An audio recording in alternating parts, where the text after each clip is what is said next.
اگر وہ لب ہلا دے خدا اس پہ اپنے خزانے لٹا دے، خدا اس پہ اپنے خزانے لٹا دے۔ لیکن وہ جب دعا کے لیے اٹھاتا ہے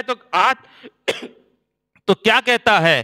جب بھی دعا کے لیے مانگتا ہے اپنے لیے بس مصطفیٰ مانگتا ہے۔ ہاں تو یہ ہے وہی ثانی اثنین کا ہے مخاطب، اسی کے لیے ہیں بڑے سب مراتب۔ وہ صدیق اکبر کے جس کا لقب ہے وہ پہلا خلیفہ، وہ پہلا عرب ہے، سب سے بڑا سچا، اس کو کہتے ہیں صدیق اکبر، سب سے بڑا سچا۔ ویسے دوسرے صحابہ کرام بھی سچے تھے، صداقت والے تھے، لیکن سب سے ان میں بھی بہترین جو ہے سچائی میں وہ ہے صدیق۔ اور جب بھی خدا سے دعا مانگتا ہے وہ اپنے لیے مصطفیٰ مانگتا ہے۔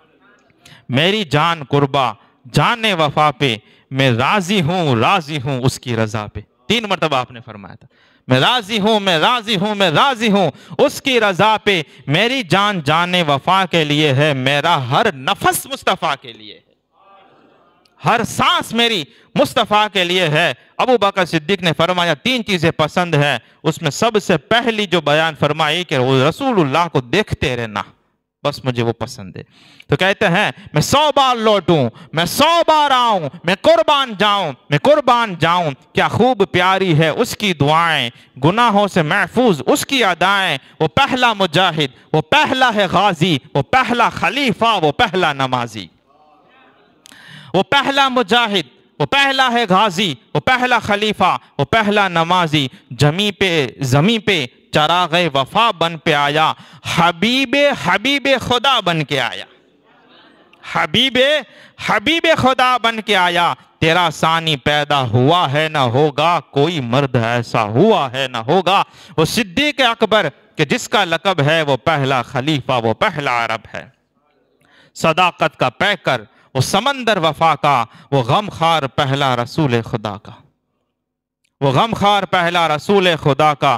نبی سے وہ نظریں ہٹاتا نہیں ہے زندگی میں، نبی سے وہ نظریں ہٹاتا نہیں ہے، جہاں پر نبی ہیں وہ اب بھی وہی ہے،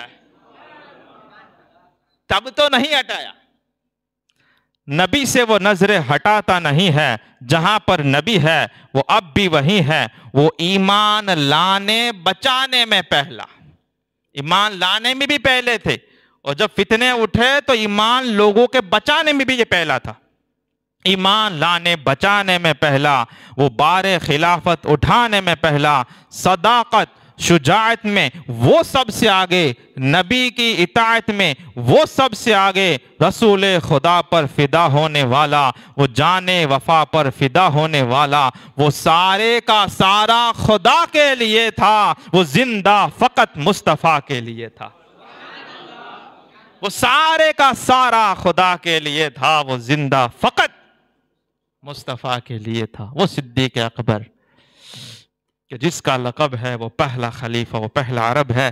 اللہ سے بارگاہ میں دعا ہے کہ وہ سچوں کے سردار ابو بکر صدیق کے وسیلے میں کچھ چھینٹے صداقت کے، عشق و محبت کے، عشق مصطفیٰ کے، اطاعت اور فرما برداری مصطفیٰ کے، اور بس ہم جتنا برداشت کر سکے اللہ تعالی ہمیں وہ عطا فرمائے، اور یا ہماری وسعتوں کو، ہماری کیپیسٹی صلاحیتوں کو بڑھا کر کچھ مزید عطا فرما دے ابو بکر صدیق کے وسیلے میں۔ حضرت عمر فاروق، حضرت عثمان غنی، حضرت مولا علی سب سچے تھے، صداقت والے تھے، حقیقت والے تھے۔ اللہ تعالی ہمیں ان باتوں اور یہ قول اور قیل اور قال سے نکال کر اللہ تعالی ہمیں بھی سچا پکا عاشق رسول مصطفیٰ مسلمان اللہ تعالی ہمیں بنا دے۔ سچائی اللہ تعالی ہمیں عطا فرمائے۔ کہنے سننے میں، سمجھانے میں کسی بھی طرح کی غلطیاں، کسی بھی طرح کی حدیث یا کوئی بھی جو بھی مجھ سے اگر غلطیاں ہو گئی، میں رجوع کرتا ہوں، توبہ کرتا ہوں۔ استغفر اللہ الذی لا الہ الا هو الحی القیوم واتوب الیہ۔ استغفر اللہ اشہد ان لا الہ الا اللہ وحدہ لا شریک لہ واشہد ان محمدا عبدہ ورسولہ۔ اللہ تعالیٰ مجھے اور آپ کو عقیدہ اہل سنت پر استقامت عطا فرمائے، اسلامی زندگی ایمانی موت نصیب فرمائے۔ اللہ تعالیٰ ہمیں رسول پاک صلی اللہ علیہ وسلم، اہل بیت کرام اور صحابہ کرام کا سچا دل سے چاہنے والا، آپ کی زندگیوں کے مطابق اپنی زندگی گزارنے والا دنیا میں بنائے رکھے، اور حشر میں بھی اللہ تعالیٰ ان نیکوں کا اور پاکیزہ مقدس ہستیوں کا ساتھ اللہ تعالیٰ ہمیں نصیب فرمائے۔ السلام علیکم ورحمۃ اللہ تعالیٰ وبرکاتہ۔